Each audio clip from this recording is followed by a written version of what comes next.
It's all about paint. I'm showing you 6 color trends that are low effort, but look super high end. And yes, these are what designers are actually using right now. Trust me, I talked to them. Hey there, I'm James from The Paint People, and today we're talking about elevated paint trends, what's showing up in stylish homes, why it works, and how to recreate the look without going full HGTV. Let's make your place look like you hired a designer without that really high hourly rate. Or in the meantime, you can hire me for a very affordable rate. Check this out. Are you looking for a full-service online color consultation? Check out the link below because we are offering a personalized color consultation service with Maria, our full-time consultant. You can have a back and forth communication to make sure you're picking the right colors for your space. Details are all below. Okay, so let's talk about the first one, which is monochromatic rooms with layers of the same hue or same color. So one of the easiest ways to make your home feel elevated is by using a very specific color scheme that is monochromatic. And that doesn't mean grayscale. Essentially is just using the same color hue,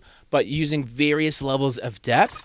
And you can also play with finishes of the same color for things like walls, trim, and ceilings. Even your furniture if you really wanted to. An example here is maybe you have smoky green in an eggshell finish for your walls.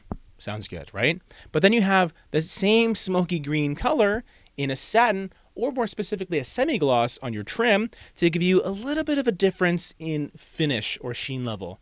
Still very much like a color wash, right? One color, but 2 different finishes. But then on the ceiling, you can go with a lighter color like a healing aloe. So now you are introducing a new color with perhaps a flat finish, but it's a lighter variation. And this sort of completes that whole monochromatic look. This creates depth without a ton of contrast. So it ends up feeling very serene, extremely intentional, and surprisingly luxurious, like a high-end spa or something, or a boutique hotel room where they have robes. That's how you know you're in a good hotel room. It's especially gorgeous in things like bedrooms specifically, but even in a living room or a home office. And here's a bonus tip. Monochromatic color schemes don't have to be all neutral. You can start with a base color of soft blue, sage green, dusty mauve, whatever you want. Maybe not chartreuse. That's a bit much. Long story short, it's hue washing, different variations of it in the same space. Really fun. Next up, we have high contrast trim. White trim has always been safe, classic, clean, but 2025 is about stepping out of that safety zone. And midtones and deep colors on your trim instantly say custom, and they frame your space like a designer feature. The key here is intentional contrast. That's something that makes the architecture pop. So if you have really cool trim, baseboards, frames, whatever the case may be, accentuate them by using a different unexpected color choice. One that isn't just the pre-mixed white that you get off the shelf. So here's an example. You can have a color like Swiss coffee or white dove on the walls. Just a nice off-white, maybe a color you would have reserved for the baseboards. Put it on your walls this time. Then make your trim color something like Iron Mountain or Chelsea Gray, or even Newburgh Green, or whatever. So you're essentially flipping the script here and putting a rich saturated color on your trim, which really accentuates it, and then your walls become more of a blank canvas. I find this to work in both modern and traditional spaces, and if you use it on things like door casings and baseboards and window frames, anywhere you'd normally default to white, it's going to be a bold move that never looks builder basic. And that's a thing we're all trying to avoid. We don't want to be builders, or at least we don't want to design like them. No offense. And a bonus tip is those mid-tone trim colors or even darker trim colors, they can sometimes hide dust and scuffs better than a pure clean white. So that's another little practical tip.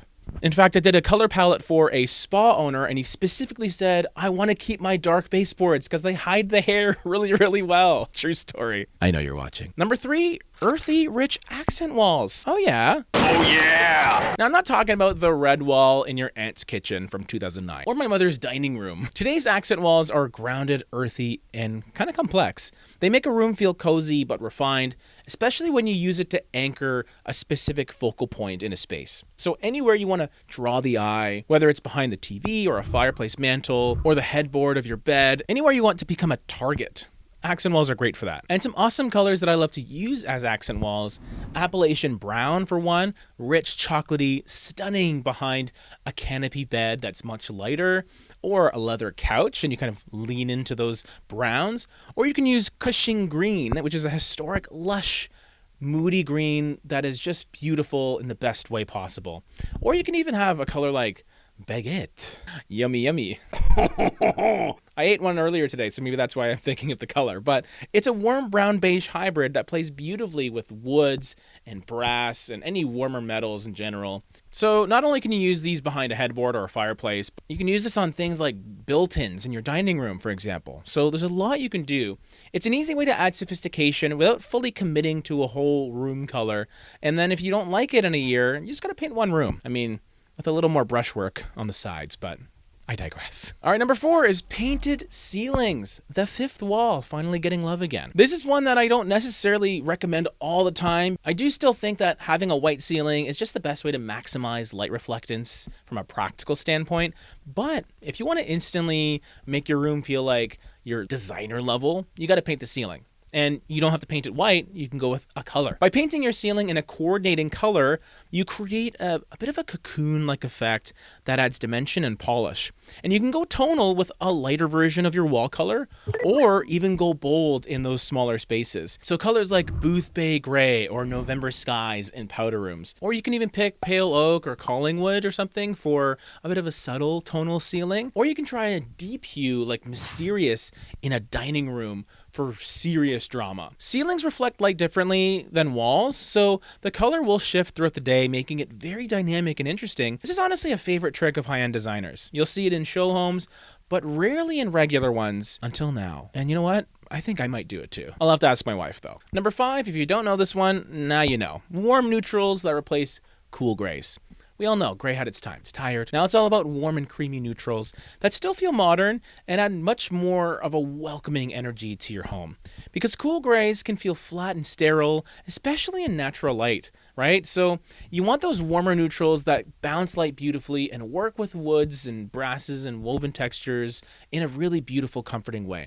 So colors like Natural Cream, which is a warm, cozy, but still modern choice, or Ballet White, barely there warm neutral that really feels fresh to me. And then one that I don't talk about very much is Edgewood Rocks, I believe.